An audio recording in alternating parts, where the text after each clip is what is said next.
और हमारे ऊपर एक अच्छी सी जिम्मेदारी भी है कि हम इस समाज को अच्छा कर पाए, हम सब तक पहुंच पाए।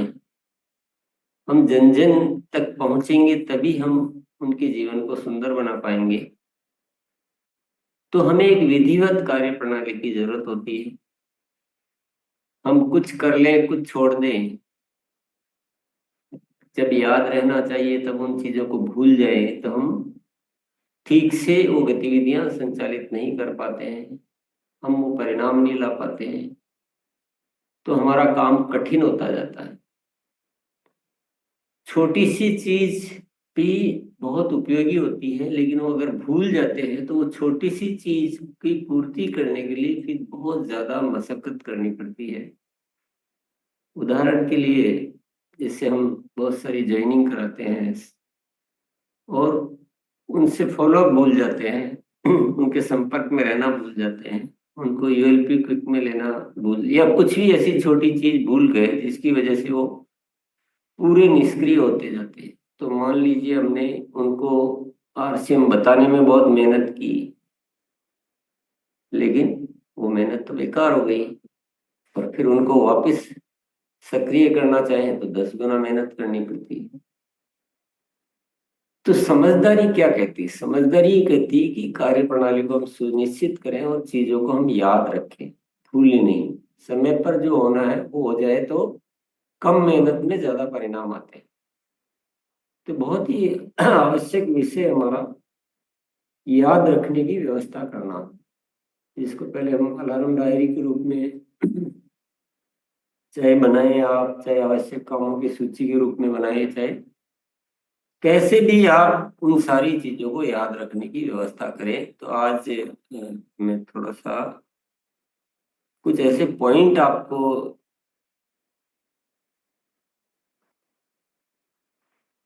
मोनालिसा को अष्टवंदना करना, तो मैं कुछ आपको ऐसे पॉइंट नोट करवाना चाहता हूँ जो आप कहीं न कहीं लिख लें और उनको याद रखें। स्क्रीन में भी मैं दिखा देता हूँ। हम हमेशा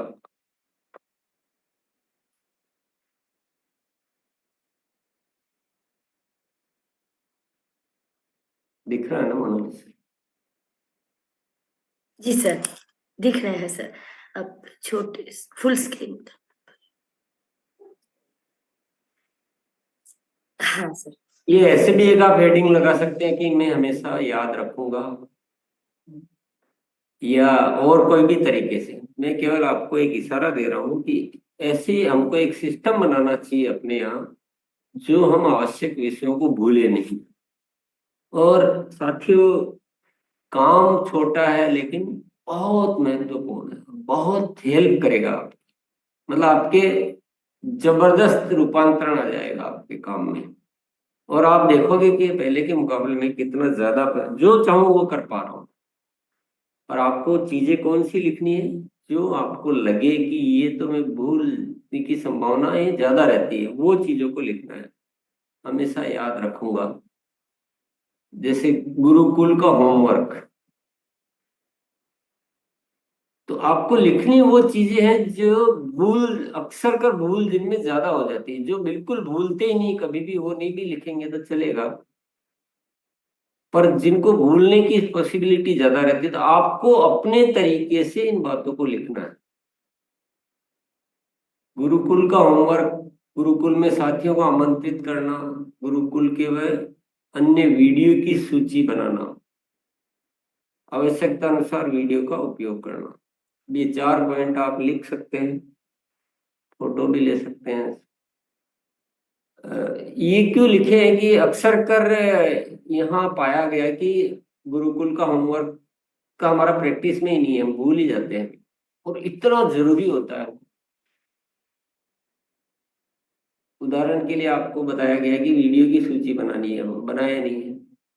अब वीडियो की सूची नहीं बनाए तो वीडियो की मदद से जो आपका काम आसान हो सकता है वो हुआ ही नहीं, उनका उपयोग ही नहीं कर पाए, आपने उनको देखा ही नहीं कभी।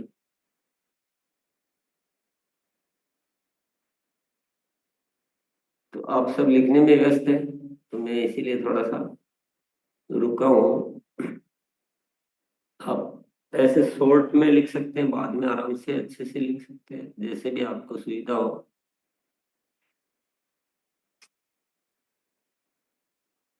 एक एक पॉइंट पे बात करते हैं। मान लो आपने गुरुकुल में आप रोज अपने साथियों को आमंत्रित, ये तो आप सभी जान रहे हैं ना कि अगर हम हमारी टीम अगर इसमें जितनी ज्यादा शामिल कर पाते हैं तो उतना ही हमारा काम आसान होता जाता है, बढ़िया होता जाता है। आप ग्रोथ भी कर पाते हैं और सब कुछ वो कर पाते हैं। आप देखो, तरीका उपलब्ध है, और हम कहीं ना कहीं थोड़ा सा ढूंढ भी रहे हैं कि क्या तरीका अपनाएं, लेकिन याद ही नहीं रहता, भूल जाते हैं कि आमंत्रित भी करना था।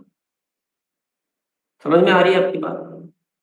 लिखने से क्या होगा कि आपको याद रहेगा, और आप रोज आमंत्रित करेंगे तो आपका काम बढ़ने लगेगा। तो काम छोटा है, परिणाम बड़े हैं। तो ऐसे याद रखना बहुत जरूरी है। अब वीडियो है, वीडियो इतने उपयोगी वीडियो बने हुए हैं कि वो सारा एकदम बहुत जबरदस्त काम करता है। तो ये सब चीजें हैं। फिर आगे आ जाते हैं नए नए प्रोडक्ट का इस्तेमाल। बहुत सारे प्रोडक्ट का कई बार हमें जानकारी भी नहीं होता है कि ये प्रोडक्ट है क्या, सिम में या कितना अच्छा प्रोडक्ट है, तो हम उससे बात ही नहीं कर पाते। क्वालिटी टीम बुक भरना, ये बहुत सारे साथी भूल जाते हैं, जबकि इतनी उपयोगी चीज है ये कि इससे ही हम आगे पूरा फॉलोअप वगैरह सब, और नए साथियों को तो बहुत हेल्प मिलती है इससे। यूएलपी क्विक कार्यक्रम में नए साथियों को बुलाना, ये वेरी इंपॉर्टेंट काम है। कंसिस्टेंसी के लिए फॉलोअप, तो हमारे साथी जो है वो छोड़ देते हैं खरीदी करना वगैरह, तो आप समय पे फॉलोअप करते रहे तो वो सब बातें आएगी नहीं, आपके एक्टिवेशन बना रहेगा। लिखवाने का क्या व्यवस्था करें? लिखवाने के लिए थोड़ा सा रुकना पड़ रहा है। रुकने के अलावा कोई रास्ता नहीं है ना?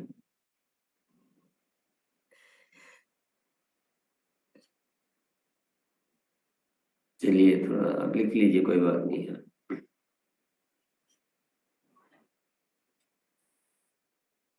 नेक्स्ट भी आप डायरी को व्यवस्थित करते रहना। डायरी हमारे सारे काम को व्यवस्थित करने में बहुत हेल्प करती है, लेकिन उसको व्यवस्थित करेंगे तो हेल्प करेगी। उसको अगर बहुत रफ टाइप बना के रख दिया आपने, भर रखा है, पता नहीं क्या कर रखा है, कभी देखने का टाइम नहीं है, कभी उसमें से व्यवस्थित काम नोट करने का समय नहीं है, तो वो आपकी हेल्प नहीं करेगी। वो आपके लिए केवल एक मतलब व्यर्थ की गतिविधि टाइप बन जाएगी।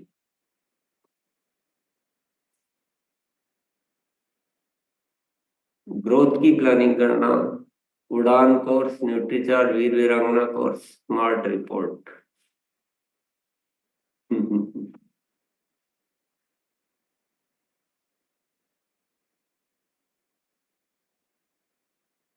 जिन साथियों को पहले भी लिखाया हुआ है, मेरे ख्याल से तो कोई नई चीज आती है तो लिख लें आप, बाकी पहले आपके पास लिखे हुए होंगे ये सब कुछ आवश्यक काम करने के विषय के नाम से।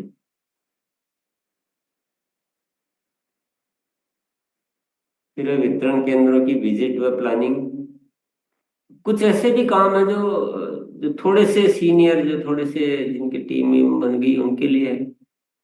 बहुत सारा जैसे वितरण केंद्रों की विजिट व प्लानिंग करना, मान लो नए साथियों के लिए उतना नहीं जरूरत है लिखने की, पर पुराने साथी जो है उनके लिए लिखने की जरूरत है। रूपांतरण यात्रा संबंधित तैयारियां, ये भी थोड़ा ज्यादा सीनियर साथियों के लिए है।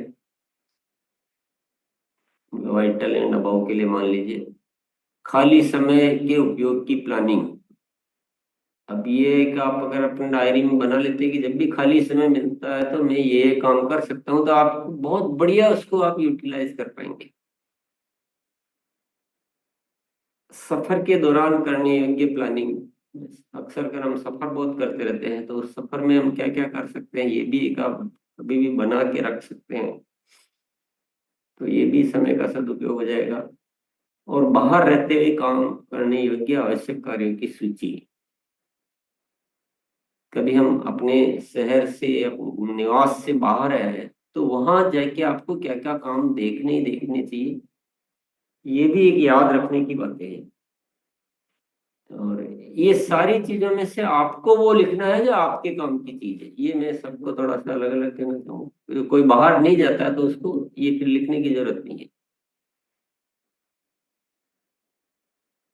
चले आगे।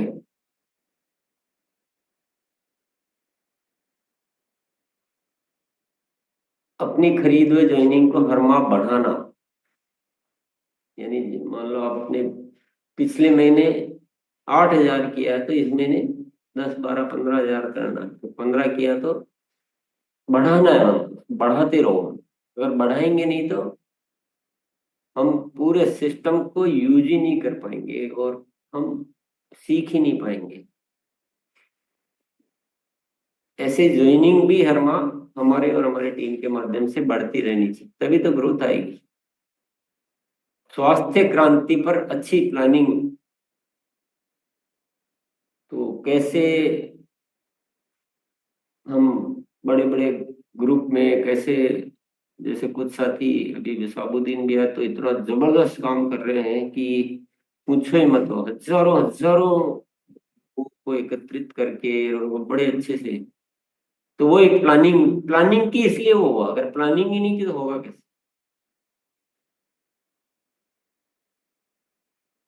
स्वास्थ्य कार्यशालाओं में संबंधित रोगियों का रजिस्ट्रेशन व फॉलोअप, जो अभी कार्यशालाएं चल रही है, जैसे अभी थायराइड का हुआ था, अभी पीसीओडी का चल रहा है, अभी आने वाले समय में डायबिटीज का ओपन होने वाला रजिस्ट्रेशन। तो उनका रजिस्ट्रेशन कराना और फॉलोअप करना, तो इससे क्या है कि हम स्वास्थ्य क्रांति पे काम कर पाएंगे, लोगों को हेल्प कर पाएंगे। और प्रोडक्ट तुलनात्मक किट बनवाना।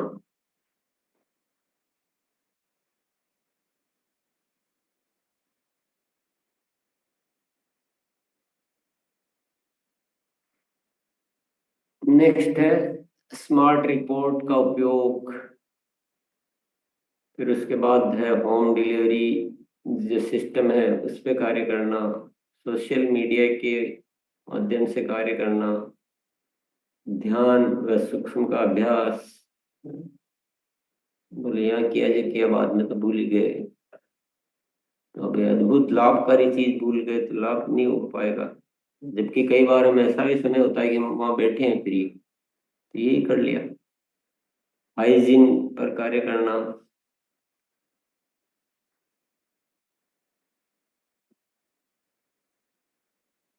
सेवा, आरसीएम सेवा। Display wall. एक्टिवेशन, जो कहीं इनएक्टिव हो गए उनको एक्टिवेट करना। Daily growth. परिवार, यानी परिवार को ही शामिल करना भूल जाते हैं।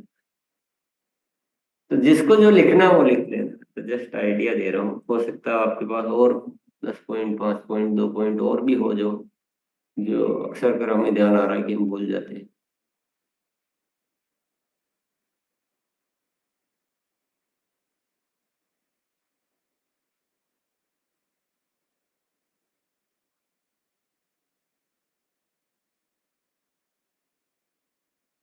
सबका हो गया, लिख लिया होगा मेरे ख्याल से।